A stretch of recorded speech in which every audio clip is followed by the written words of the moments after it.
16 साल की उम्र में शादी और 17 साल की उम्र में बेवा हो जाना क्या होता है, ये तकलीफ उर्मी से पूछो। ये भी देखा जाता, मगर उर्मी की सास शशिकला के सितम। सास क्या, वो उसकी सौतेली सास थी। इसीलिए उसने अपने सौतेले बेटे को भाई के साथ मिलकर जहर देकर मार डाला और इल्जाम उर्मी के सर लगा दिया। वो अपने सगे बेटे आलोक को वारिस बनाना चाहती थी। काश उस दिन इस कम बुद्धि ने राहुल को पानी नहीं पिलाया होता तो आज वो जिंदा होता। सासू माँ, मुझे क्या पता था कि उन्हें दौरे पड़ते हैं और दौरा पड़ने पर पानी नहीं पिलाया जाता। उनकी तकलीफ मुझसे देखी ना गई और मैंने उन्हें पानी पिला दिया। आप लोगों को कितनी आवाजें दी थी, लेकिन आप सबकी तो नींद भी नहीं खुली। अब जुबान मत चला, मेरा लाल तो गया। जाने कौन सी घड़ी में तेरे पांव इस घर में पड़े थे, हमारी तो दुनिया ही उजड़ गई। एक दिन उर्मी ने रंगीन साड़ी क्या पहन ली। तुरंत उसकी छोटी ननद उपासना ने आकर माँ के कान भर दिए। माँ, आज तुमने देखा नहीं, भाभी ने रंगीन साड़ी पहनी है। उसके पर निकल आए हैं, लगता है यहाँ ज्यादा दिन नहीं टिकेगी, भाग जाएगी। तभी उर्मी का देवर आलोक आ गया और बोला, माँ, कम उम्र में शादी करने के यही परिणाम होते हैं। अभी भाभी की शादी की उम्र नहीं थी, लेकिन आपने मेरी एक नहीं मानी और अब तुम लोग चाहते हो कि वो जिंदगी भर आपके बेटे का मातम मनाती रहे, जैसे आपने कभी चाहा ही नहीं। उन्हें अपनी जिंदगी चैन से जीने दो। आलोक की बातें सुनकर वो दोनों अपने कमरे में चले गए। वक्त गुजरता रहा और वक्त के साथ उर्मी की उम्र और उस उम्र में एक भयानक खालीपन भी। इस खालीपन को भरने की अशोक हमेशा कोशिश करता रहता था, इसलिए वो उर्मी को पढ़ने के लिए किताबें लेकर देता रहता। एक दिन गली में चूड़ी बेचने वाली आई थी। उर्मी को चूड़ियां पहननी बहुत पसंद थी, इसलिए वो चूड़ियां देखते ही वो उन्हें पहनने के लिए मचल उठी।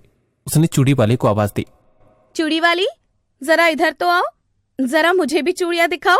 उसकी आवाज सुनकर शशिकला बाहर की तरफ दौड़ी और उसे चूड़ियां छीनते हुए गुस्से में बोली, बेवकूफ, अंदर चल, विधवा स्त्री ये सब नहीं करती। सासू माँ, जब विधवा कुछ नहीं करती तो जीती ही क्यों है? इस हिसाब से तो उन्हें मर जाना चाहिए। हाँ हाँ, जो पत्नी पत्नी धर्म निभाती थी वो तो सती भी हो जाती थी, लेकिन आजकल की लड़कियां तो बस अपने फैशन के बारे में ही सोचती है। अब की बार इस दरवाजे से मुझसे बिना पूछे बाहर निकली तो टांगे तोड़ दूंगी। ये कहकर शशिकला ने उर्मी के मुंह पर एक तमाचा जड़ दिया। उर्मी रोने लगी। उसका पति मर गया, इसमें उसकी क्या गलती है? आखिर वो जीवन के रंगों से क्यों दूर रहे? उसे भी तो अपने हिसाब से जीने का हक होना चाहिए। आखिर मैं ये सब कब तक बर्दाश्त करूंगी?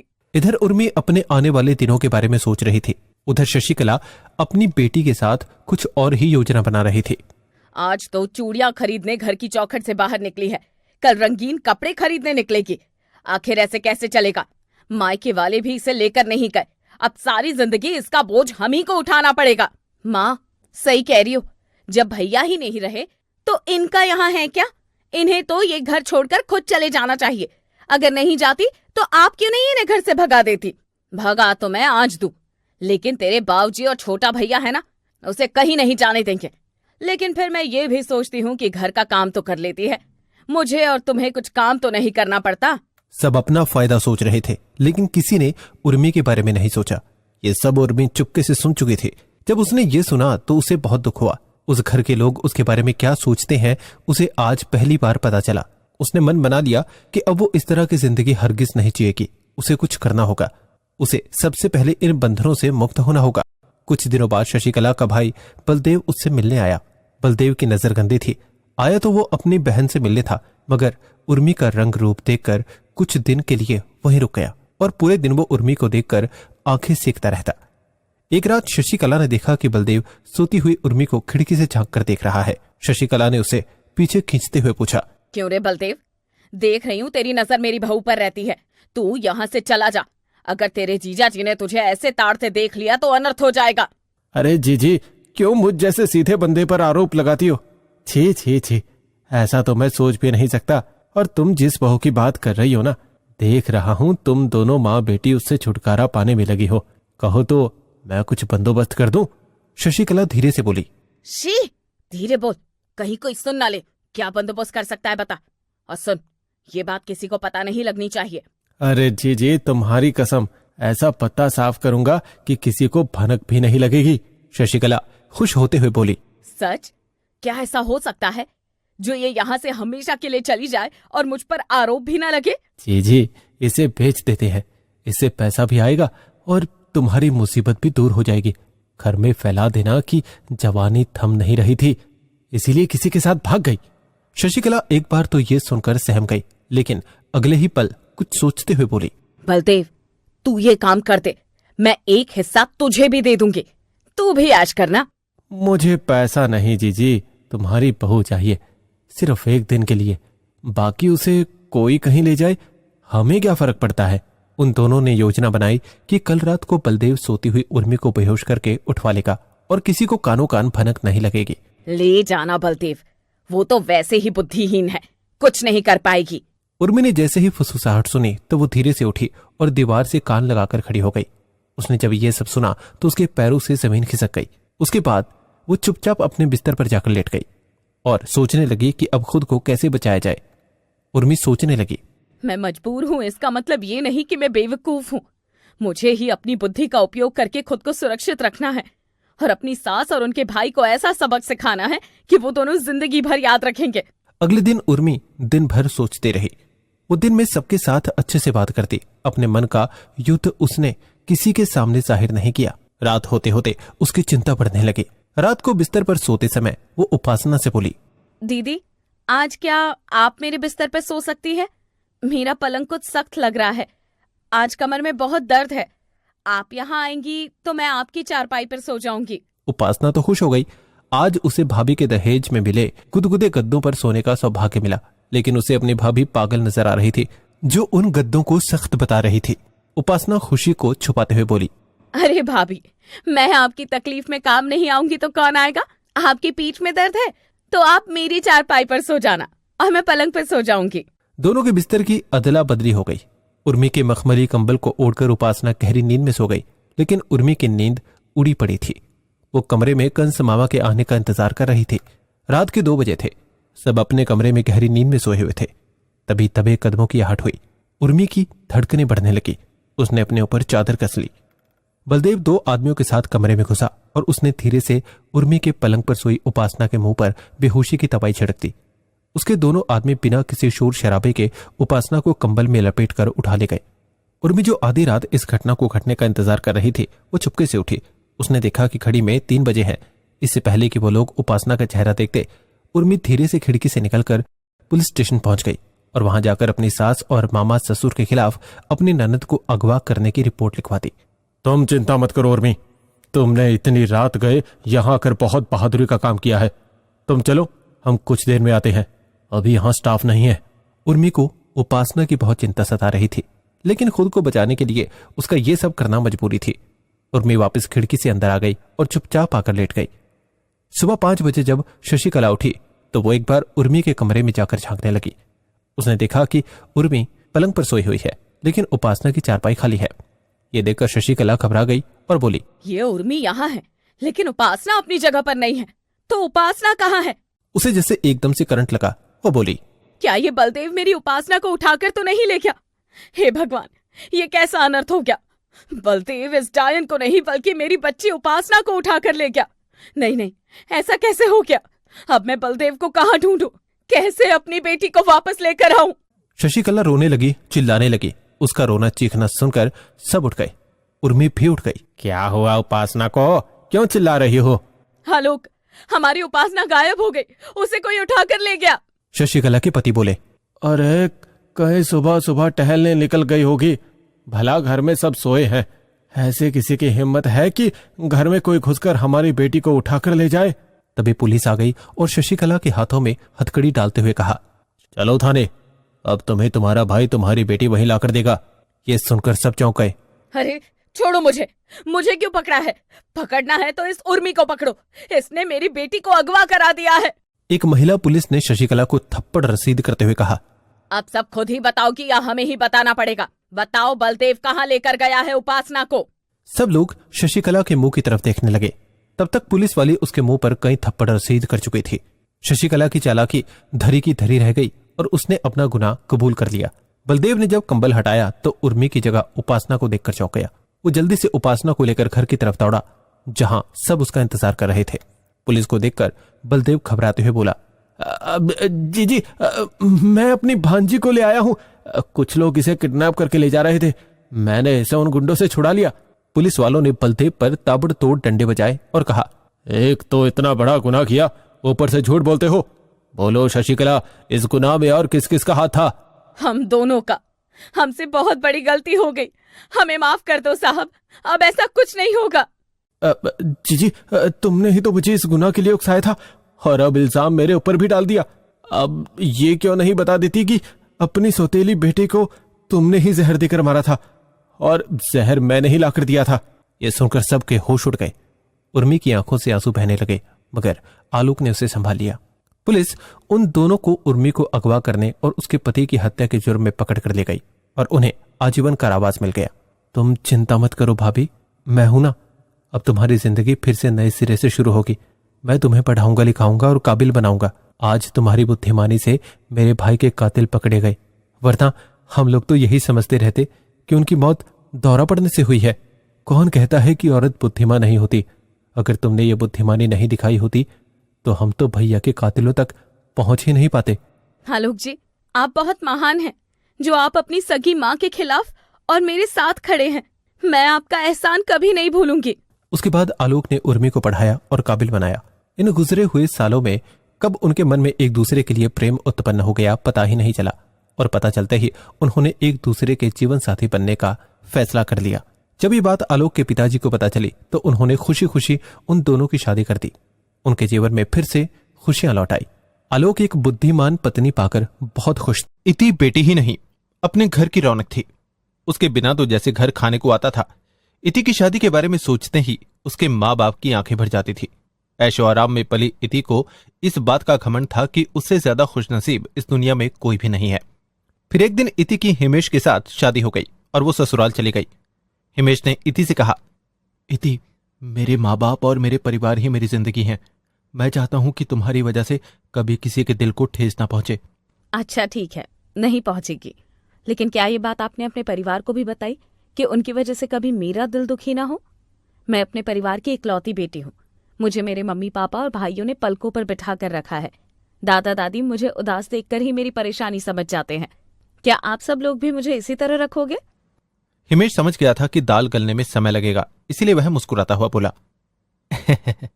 इति, हमारी पूरी कोशिश रहेगी कि तुम वहां राजकुमारी बनकर रही थी तो यहां रानी बनकर रहो। आज ये घर, ये परिवार, सबको अपना समझो। यकीन मानो, तुम्हें कभी शिकायत का मौका नहीं मिलेगा। तभी हिमेश के छोटे भतीजे भतीजी आकर चाचा चाची करते हुए इति से लिपट गए। इति उनसे पीछा छोड़ाते हुए बोली, हाँ हाँ ठीक है, चलो सब उधर बैठो। बच्चे झट से उनके पलंग पर चढ़कर बैठ गए। अरे ये क्या, चलो सब नीचे उतरो। तुम लोगों के पैर कितने गंदे हैं, मेरा बिस्तर गंदा हो जाएगा। कोई बात नहीं इति, ये छोटे बच्चे हैं, कुछ देर बैठे रहने दो, चले जाएंगे। कुछ देर बैठे रहने दो मतलब? टाइम देख रहे हो, रात के 11 बज चुके हैं, मुझे सोना भी है। मैं कब तक इनके जाने का इंतजार करूंगी?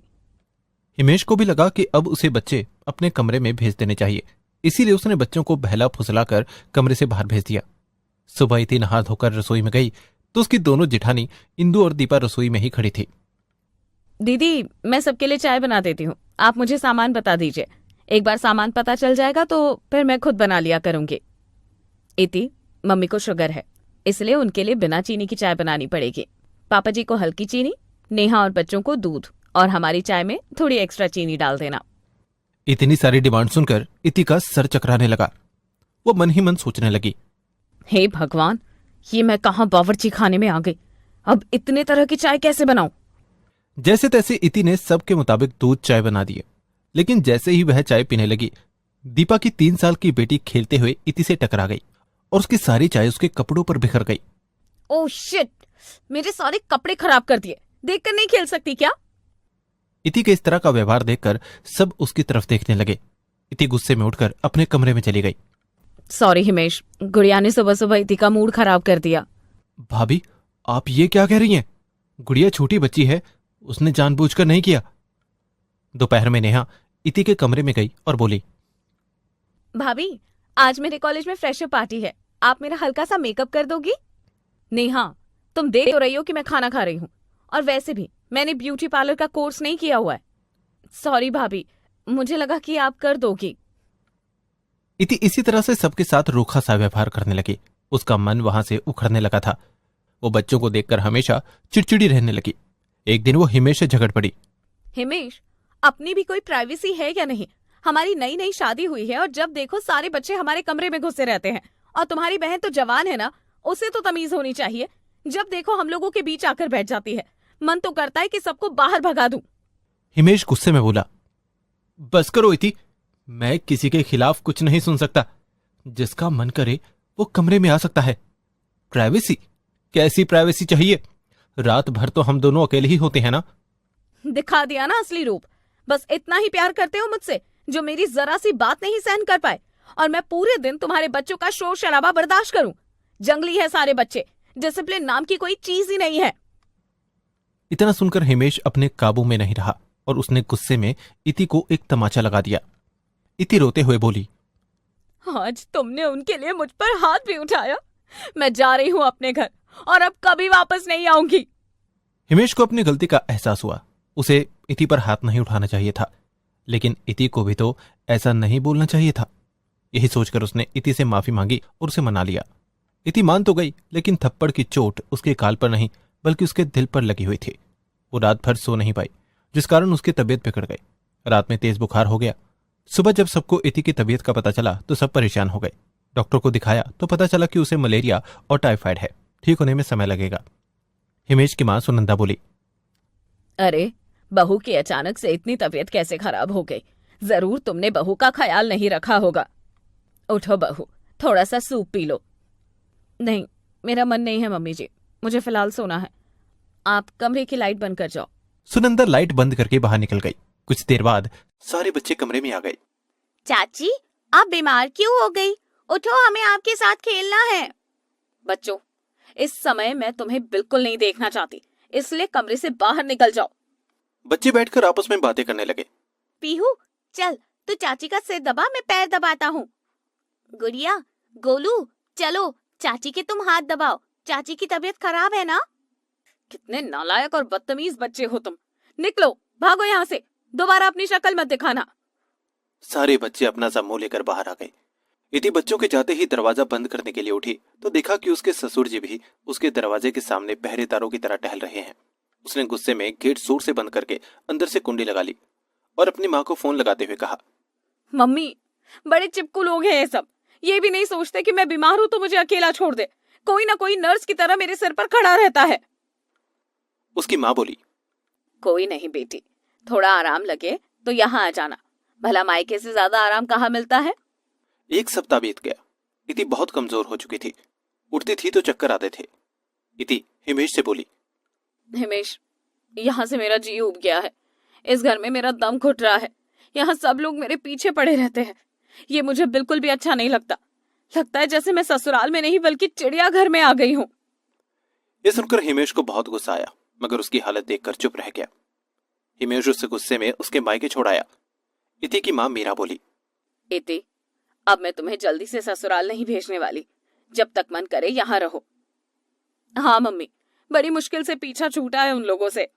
इति की दोनों भाभियों ने इति को देखकर माथा सिकोड़ लिया और आपस में बातें करने लगी। बड़ी भाभी मीनू बोली, वैसे घर में इतने कम है कि ऊपर से बीमार ननद भी आधम की।